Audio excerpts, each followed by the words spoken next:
out.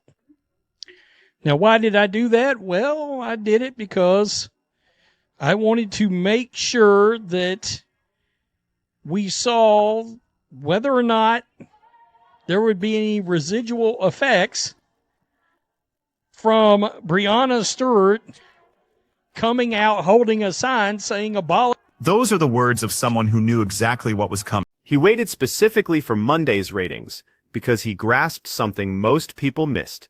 Breanna Stewart's Abolish ICE protest wasn't merely controversial, it was destined to become a masterclass in destroying a struggling league's already catastrophic viewership. The numbers that emerged are more devastating than anyone anticipated. Abolish ICE. Well, there was. But I think there was another indictment of this league as well. Number one, this is the worst I've ever seen their ratings. Monday's ratings, and we'll get there. We're going to do Friday, Saturday, and Monday.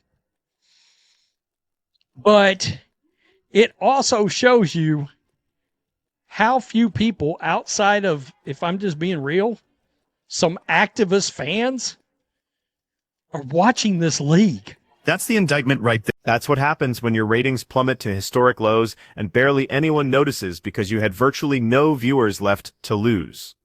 You're not confronting a controversy crisis.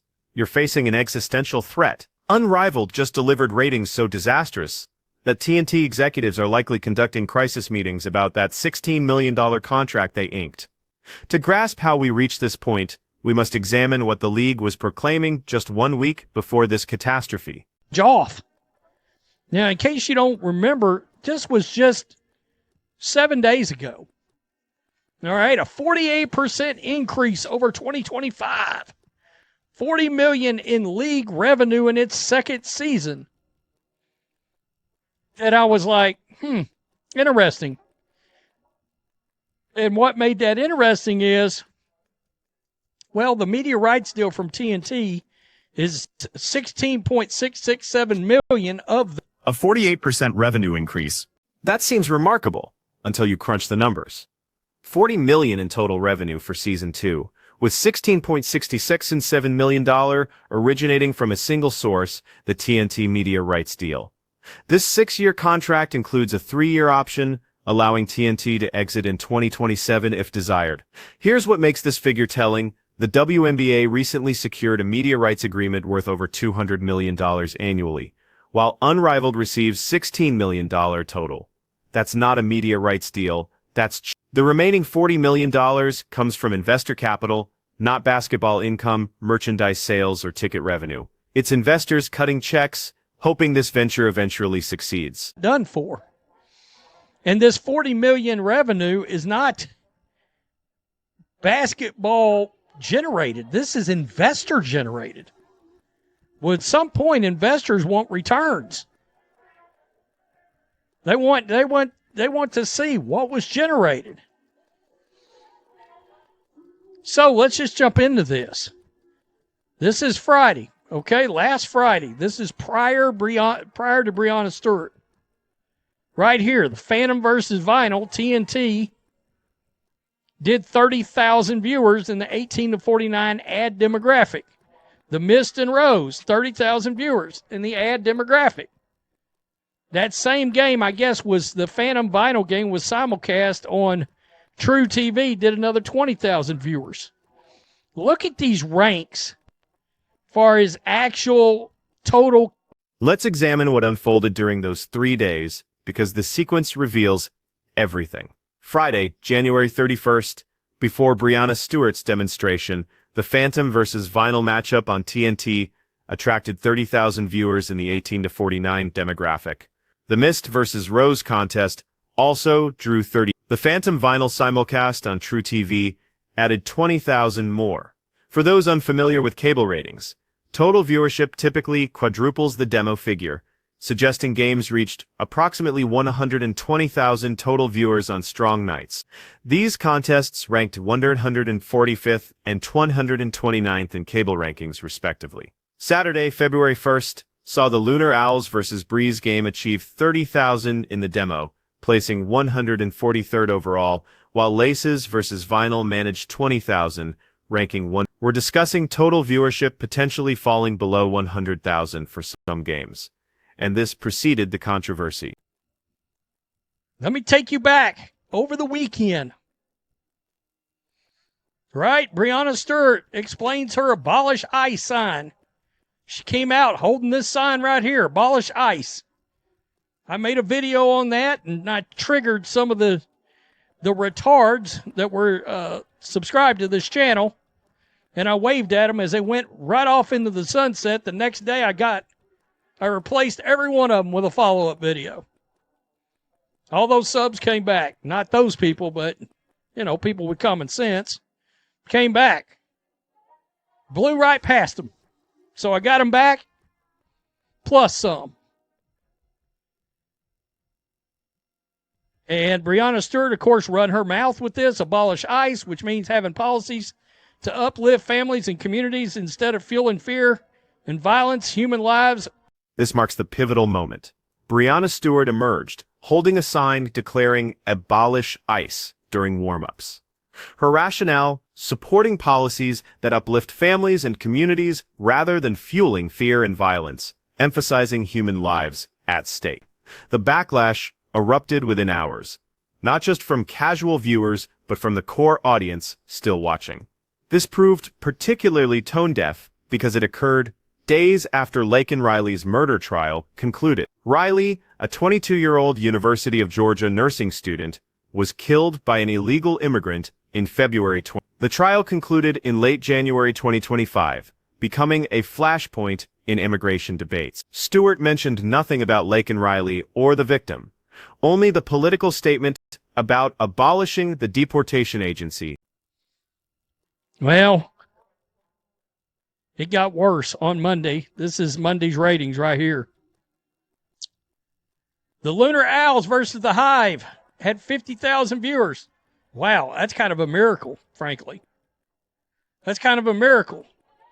But their total viewership still wasn't good. 130th in the total rank. This was on TNT, folks. And then you got down to the Laces versus the Breeze. This was on TNT, not on True TV. It registered an NA. You see this, a .02 or below. Or below. Total rank, NA. Didn't even rank. Didn't even rank on the cable ratings, total viewers. Didn't show up.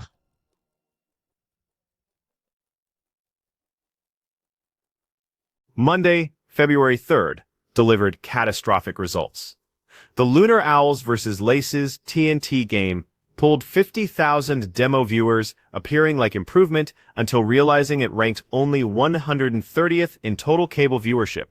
Total audience likely reached 200,000, essentially a rounding error for TNT primetime. The second game that evening, Laces vs. Breeze on TNT, posted NA in ratings. NA indicates viewership at 0.02% or below. It didn't register. The game vanished from cable rankings because so few watched that Nielsen couldn't generate meaningful data. A professional basketball league with a $16 million media rights deal aired a contest on TNT that failed to appear in ratings. That's not a poor night. That's a death spiral. Here's what makes this crisis particularly severe. Unrivaled isn't merely battling Breanna Stewart's controversy. The league faces structural problems destined to surface, with the protest simply accelerating the timeline. First, the talent exodus. Angel Reese and Sabrina Ionescu both participated in Unrivaled's inaugural season, but opted out this year. Reese focuses on business ventures, while Ionescu skipped entirely. When your biggest year-one attractions choose not to return, it reveals issues with compensation, experience, or both. Second, novelty has evaporated.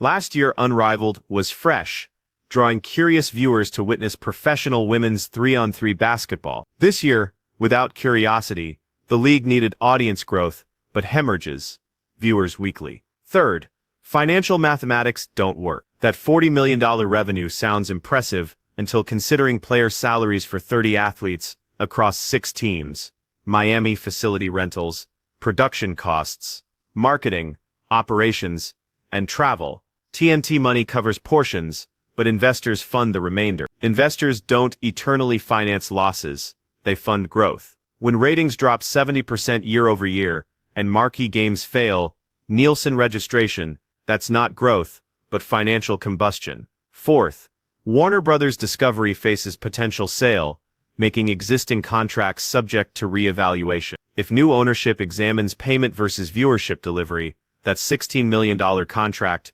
becomes dead weight. Fifth, the protest revealed the minuscule fanbase. Stewart's abolish ICE sign triggered immediate backlash, but ratings dropped only 10-15,000 demo viewers, maybe 40 to 60,000 total. Normal sports leagues would lose hundreds of thousands over such controversies.